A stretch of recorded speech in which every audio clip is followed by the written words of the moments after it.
শুধু দর্শক শ্রোতা আসসালামু আলাইকুম। আজ 10ই ফেব্রুয়ারি 2026 আমি সৈয়দ বদরুল হোসেন এই কলেজের প্রতিষ্ঠাতা। 1999 সনে এই কলেজটা আমি প্রতিষ্ঠা করি। 2003 সনে মোশাররফ হোসেন মঙ্গু স্থানীয় সংসদ তাকে আমি 3 লক্ষ টাকা দিয়ে 1 লক্ষের মাধ্যমে আমার কলেজকে এমপিভুক্ত করবে, উনি করেন নাই। আসলো মঈন ফখরুদ্দিন সরকার। আমি তাকে বললাম আমার টাকাও দিলেন না, এমপিভুক্ত করলেন না, যদি টাকা না দেন আমি আইনি ব্যবস্থা নেব। উনি বাধ্য হয়ে 1 লক্ষ টাকা দিলেন আমার কলেজের প্রিন্সিপাল আসামা শাহাদাত হোসেন এবং স্থানীয় বিএনপি নেতা মজিবর মুন্সিকে। বাকি টাকা বললেন যদি আমি চাই দেবো, তবে খরচ হয়ে গেছে, আমি আর চাইলাম না।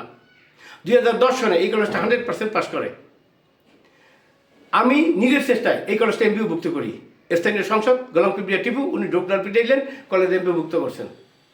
2020 সনে যখন মাহবুব হোসেন উনি শিক্ষা সচিব হয়, তাকে সাক্ষাৎ আমি বললাম আমার এলাকারই সন্তান যে মাহবুব, কত এমপি আসলো, কেউ কিছু এই কলেজের জন্য করলো না, তুমি আমার কলেজে একটা ভবন দাও।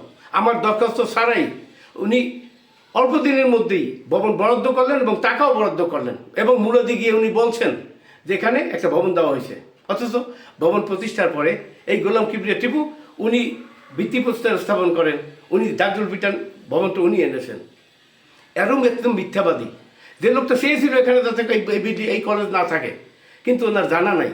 এই কলেজটা যখন শুরু করি তখন 15 লক্ষ টাকা ব্যাংকে জমা দিতে হয়েছে, 1 লক্ষ টাকা ফিক্সড ডিপোজিট, অর্থাৎ 16 লক্ষ টাকা।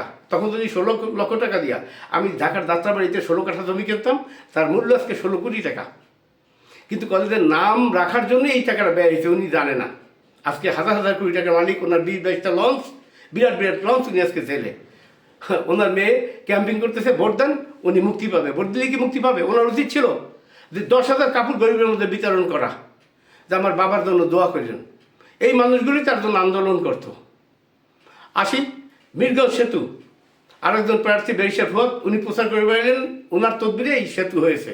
আর দুইজন উপদেষ্টা এখানে ভিত্তিপ্রস্তর স্থাপন করলেন। অথচ এই সেতু মাহবুব হোসেন মন্ত্রিপরিষদ সচিব তার ব্যক্তিগত চেষ্টায় এখানে সেতু হয়েছে, টাকা 1450 কোটি টাকা বরাদ্দ হয়েছে। কোনো মন্ত্রীপক্ষই এটা সম্ভব ছিল না, বহুত মন্ত্রী এটা বিরোধিতা করছে। কিন্তু শেখ হাসিনা মাহবুব হোসেনকে ভালোবাসত, একজন দুর্নীতিমুক্ত মন্ত্রিপরিষদ সচিব, যে কারণে এই জিনিসটা শেখ হাসিনা তাকে ব্যক্তিগতভাবে দিয়েছে। আমি চাই এই সেতুটা মাহবুব হোসেনের নামে হোক, মাহবুব হোসেন সেতু।